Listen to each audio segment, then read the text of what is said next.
नमस्कार, मैं हूं मनोज मानस। स्वागत है आपका हमारी खास पेशकश स्पेशल रिपोर्ट में। आज हम सबसे पहले बात करेंगे मानसून की पहली आफत लेकर आई बारिश की।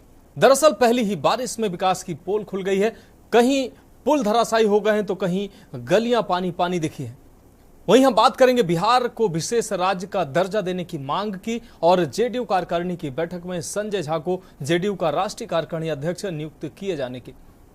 वहीं T20 में भारत की प्रचंड जीत के बाद देश के जनमानस के उत्साह की भी हम चर्चा करेंगे और चलते चलते हम बात करेंगे भगवान जगन्नाथ, देवी सुभद्रा और भगवान बलभद्र की रथ यात्रा की। तो रथ यात्रा की तैयारी की भी हम चर्चा करेंगे। तो चलिए हम हाजिर हैं देश की ऐसी ही कुछ खास खबरों के साथ हमारी स्पेशल रिपोर्ट में। झमाझम मानसूनी बारिश कोई नई बात नहीं है, यह हर साल आती है। लेकिन इस साल की सबसे खास बात यह है कि कहीं पुल गिर रहे हैं तो कहीं आस्था की भावों की वर्षा से भीग रहे राम जी को भी बारिश की टपकती बूंदों ने मानसून की दस्तक का एहसास कराया है। बहरहाल हद तो यह हो गई कि भगवान कृष्ण ने इंद्रदेव के घमंड को दूर करने के लिए गोवर्धन पर्वत को उठाकर कभी भले अपने सामर्थ्य का उदाहरण पेश किया हो, लेकिन आज कान्हा की नगरी भी पानी पानी हो गई है। वहीं उत्तराखंड में केदारनाथ मंदिर के पास एवलांच के झोंके ने प्रकृति के प्रकोप की झलक पेश कर दी है। ये रिपोर्ट देखिए।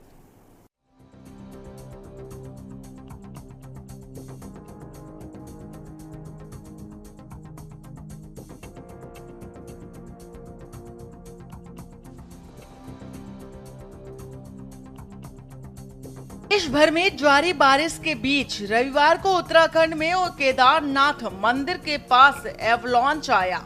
हालांकि इस एवलांच से किसी भी प्रकार का कोई नुकसान नहीं हुआ है। इस बर्फीली पहाड़ी पर समय समय पर एवलांच आते रहते हैं। वहीं पर्यावरणविद इस घटना को चिंता का विषय भी बता रहे हैं। बता दें कि मंदिर के पीछे पहाड़ी पर सुबह 5 बजे गांधी सरोवर के ऊपर बर्फ का एक बड़ा हिस्सा सरक गया। वहीं हरिद्वार में शनिवार को गंगा नदी का जलस्तर बढ़ने से 8 गाड़ियां भी बह गई थी। देश में राष्ट्रीय राजमार्गों पर 172,517 बड़े और छोटे पुल और पुलियां हैं। इनमें से 134,229 पुलियां, 32,806 छोटे पुल हैं, 3,647 बड़े पुल और 1,835 अतिरिक्त लंबे पुल हैं।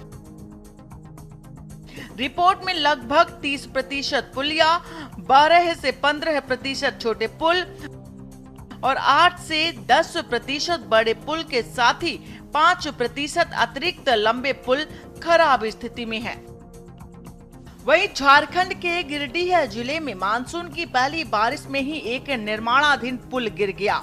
गिरिडीह के देवरी प्रखंड में अरगा नदी पर यह पुल 5.5 करोड़ की लागत से बन रहा था, लेकिन शनिवार को बारिश के कारण नदी का जलस्तर बढ़ गया और रविवार को नदी की तेज धारा में पुल का गर्डर टूटकर गिर गया।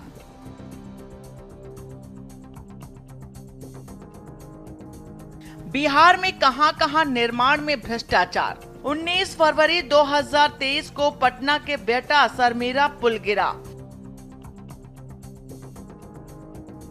16 जनवरी 2023 को दरभंगा में पुल ढह गया। कुशेश्वर स्थान के सबोहर घाट में भी हादसा हुआ था। 15 मई 2023 को पूर्णिया में पुल का बॉक्स ब्रिज में गिरा। 4 जून 2023 को सुल्तानगंज अगवानी पुल गिरा। जुलाई 2022 में कटिहार में निर्माणाधीन पुल गिर गया। 18 नवंबर 2022 को नालंदा में निर्माणाधीन पुल ढह गया। 9 जून 2022 को सहरसा में पुल का एक हिस्सा ध्वस्त हो गया और 30 अप्रैल 2022 को भागलपुर खगड़िया में पुल का ध्वस्त हो जाना बड़ी बात हो जाती है। बिहार में पुलों के लगातार धराशायी होने की खबर के बीच सरकार की भी बत्ती गुल होती रही है, क्योंकि पुल गिरने के साथ ही सरकार की पोल खुलती नजर आई। लगातार ब्रिजों के गिरने की खबर में अब झारखंड का भी नाम शामिल हो गया है, जहां एक निर्माणाधीन पुल गिर गया है। और बताते चले कि बिहार में पुल गिरने की घटनाएं लगातार घट रही हैं। बीते 10 से 15 दिनों में बिहार में 5वां पुल भरा कर गिर गया था। हालिया घटना झारखंड में शनिवार रात रांची से करीब 235 किलोमीटर की दूरी देवरी ब्लॉक में हुई। आपको बता दें कि गिरिडीह जिले के देवरी प्रखंड में अर्गा नदी पर बन रहे पुल का पिलर भी भारी बारिश के चलते ध्वस्त हो गया, जिससे गार्डर टूटा और पुल जमींदोज हो गया। फिलहाल किसी के हताहत होने की जानकारी नहीं है। यह पुल डुमरू टोला और करीब पहरी गांवों के जोड़ने के लिए फतेहपुर भेलावती मार्ग पर पुल का निर्माण किया जा रहा था। और बता दें कि कुछ रिपोर्ट में दावा किया गया है कि पुल 5.5 करोड़ की लागत से बन रहा था। इस बारे में इंजीनियर ने कहा कि गार्डर पर शटरिंग का काम 1 हफ्ते पहले हुआ था और इसे मजबूत करने के लिए कम से कम 28 दिनों की आवश्यकता थी। वहीं ग्रामीणों का कहना था कि गार्डर के लिए शटरिंग का काम चल रहा था, तभी भूतही बालन नदी में अचानक जल स्तर बढ़ गया और जिस वजह से पानी के तेज बहाव में गार्डर बह गया।